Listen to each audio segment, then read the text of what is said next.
હિન્દી નથી આવડતું, કદાચ એ મને પૂછશે તો હું શું જવાબ આપીશ એમ. પછી પણ પછી એ લોકોએ મને કોઈ જવાબ પૂછ્યું જ નથી એમ. ખાલી મિસ્ટર એમ કે બે સવાલ કરે કે કેમ જવું છે, તમારું ત્યાં કોણ છે, બસ. અચ્છા, અમારી આગળ જે ઇન્ટરવ્યુ માટે હતા તો શું અમારે નજીક હતા એટલે અમને સંભળાવતું હતું કે શું પૂછી રહ્યા છે.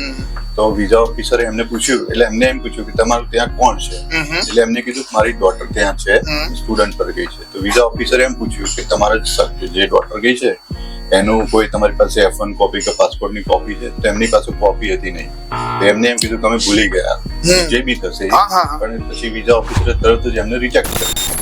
हेलो क्लाइंट्स, मैं Nishit Kumar Patel, advisor of Care immigration and visa services. एक दफा फिर हम आपके साथ जुड़े एक और हमारे क्लाइंट विमल भाई पुरोहित और उनकी वाइफ जो कलोल से बिलोंग करते हैं, उनको लेके उनका B1 B2 में care immigration and visa successfully कराया है। विमल भाई हमारे लिए बहुत ही प्रीशियस क्लाइंट है बिकॉज उनका लड़का केयर इमिग्रेशन में से ही US F1 वीजा के लिए गया था। उनके बेस पे उनकी डॉटर इन लॉ को भी केयर इमिग्रेशन ने ही डिपेंडेंट वीजा करवाया, वो भी केयर इमिग्रेशन से। आज हमारे साथ उनके स्टूडेंट के मदर फादर है, उनका भी वीजा केयर इमिग्रेशन है B1। यानी आप कह लो कि 4 लोगों का फैमिली, चारों लोगों को केयर इमिग्रेशन ने US का वीजा करवाया। उनका एक्सपीरियंस केयर इमिग्रेशन के साथ अहमदाबाद ब्रांच, हमारी कलोल ब्रांच के साथ कैसा रहा, ये सारी चर्चा करते हैं, लेकिन हमारी लोकल लैंग्वेज गुजराती में। वीडियो को आगे बढ़ाते हैं और उनको US का वीजा कैसे अप्रूवल हुआ उसकी पूरी जर्नी आपके साथ हम शेयर करते हैं। तो કેમ છો? મજામાં. તમે કલોલ રહો છો વિમલભાઈ?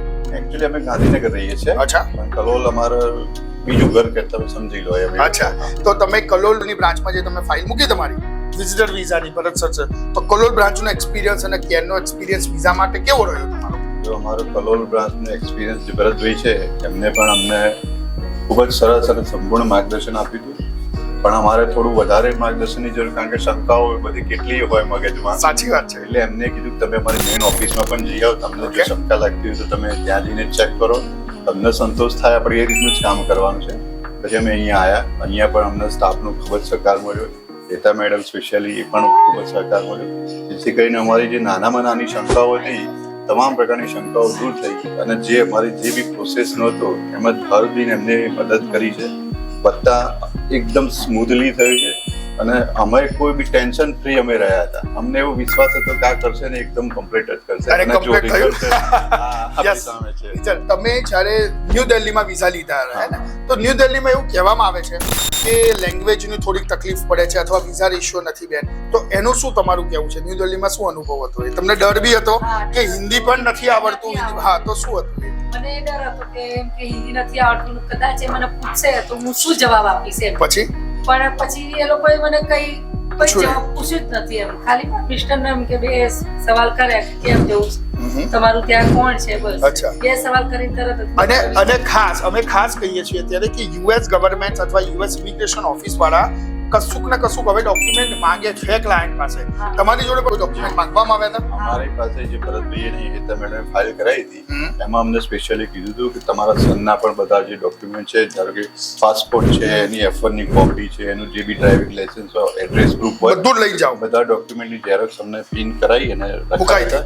અને માંગવામાં આવ્યા હતા. ત્યાં અમારે ઇન્ટરવ્યુ દરમિયાન સ્પેશિયલી અમારી જોડે માંગવામાં આવ્યા હતા. અને તમે ઓલે શેર કરતા હતા મને કે તમારી આગળ જે ગુજરાતી કપલ હતું તમારી જેમ જ એ બી એમના યસ, હા, એવી રીતના જ વિઝા લેવા આવ્યા હતા એના બેઝ ઉપર. તો એમની જોડે માંગવામાં આવ્યા હતા અને એ શું થયું એમનું રિઝલ્ટ એ શેર કરો. અમારી આગળ જે ઇન્ટરવ્યુ માટે હતા તો શું અમારે નજીક હતા એટલે અમને સંભળાવતું હતું કે શું પૂછી રહ્યા છે. તો વિઝા ઓફિસરે એમને પૂછ્યું એટલે એમને એમ પૂછ્યું કે તમારું ત્યાં કોણ છે? એટલે એમને કીધું મારી ડોટર ત્યાં છે, સ્ટુડન્ટ પર ગઈ છે. તો વિઝા ઓફિસરે એમ પૂછ્યું કે તમારા જે ડોટર ગઈ છે એનું કોઈ તમારી પાસે F1 કોપી કે પાસપોર્ટની કોપી છે? તો એમની પાસે કોપી હતી નહીં. તો એમને એમ કીધું તમે ભૂલી ગયા, જે બી થશે. પણ પછી વિઝા ઓફિસરે તરત જ એમને રિજેક્ટ કરી દીધા. જુઓ, એટલે આ ખાસ ધ્યાનમાં રાખો. એમના વિઝા અત્યારે 2024ના એન્ડમાં નવેમ્બરની આસપાસ થયા છે. તો અત્યારે US ગવર્નમેન્ટ માગી રહી છે અને માગે છે. So you have to be a well prepared. બધું જ લઈ જાઓ. ઘણા બધા તમને એવું કહેતા બી હશે, બીજા મીડિયમમાં બી એવું જાણવા મળતું હશે કે નથી માગતા, નથી લઈ જવાની જરૂર. પણ ના, પ્રેક્ટિકલીમાં જ્યારે માગશે અને જો તમારી જોડે નહીં હોય તો તરત વિઝા તમારા કેન્સલ થઈ જશે અથવા તમારી ફાઇલમાં નેગેટિવ આન્સર આવવાની શક્યતા છે. હવે એન્ટાયર પ્રોસેસને જો આપણે ગણીએ હે ને કેર ઇમિગ્રેશન ની, તો જો તમારે રિવ્યુ કે સ્ટાર આપવાના હોય તો વિપુલભાઈ 10 માંથી કેટલા આપશે? ચોક્કસ હું 10 માંથી 10 જ આપીશ. અમારી મારો વિચાર છે કે હું થોડો વધારે આપું, પણ 10 ની તમે you. લિમિટ મૂકી છે તો હું 10 તો આપીશ જ. વિપુલભાઈ, કેર ઇમિગ્રેશન ના એક જ વર્ડમાં જો તમારે સમાવવું હોય અને કેવું હોય તો શું શબ્દ હું વાપરશો? એક જ કહીશ, તમારી બધી ચિંતાઓ મૂકી દો, કેર ઇમિગ્રેશન પાસે જતા રહો અને શાંતિથી આરામ કરો. તમારા ડોક્યુમેન્ટ કમ્પ્લીટ હશે, બધું કમ્પ્લીટ હશે તો થઈ જશે. Thank you. તમે શું કહેશો કેર ઇમિગ્રેશન કેટલા સ્ટાર રિવ્યુ આપશો? 10. હવે તો ખુશ હશો ને? જો છોકરો અમેરિકા, પુત્ર વધુ અમેરિકા અને હવે તરત જ મા બાપ જશે, એનો એક આનંદ જ અલગ હોય નહીં? કેટલા વર્ષથી તમે 2 વર્ષથી એક ગયો છો. હા 2 વર્ષ ભલે આપણે મોબાઈલ થી વિડીયો કોલ કરી જોઈએ, પણ પેલું રૂબરૂ જઈ એનો ફરક એનો પડે. ઘણો ફરક પડે.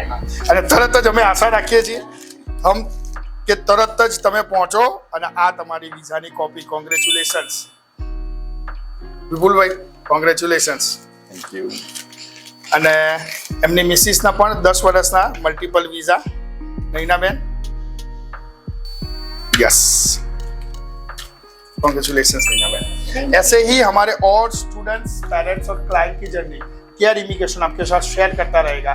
अगर इस चैनल को सब्सक्राइब नहीं किया तुरंत कीजिए लाइक और फॉरवर्ड करना भूलेगा मत दोस्तों.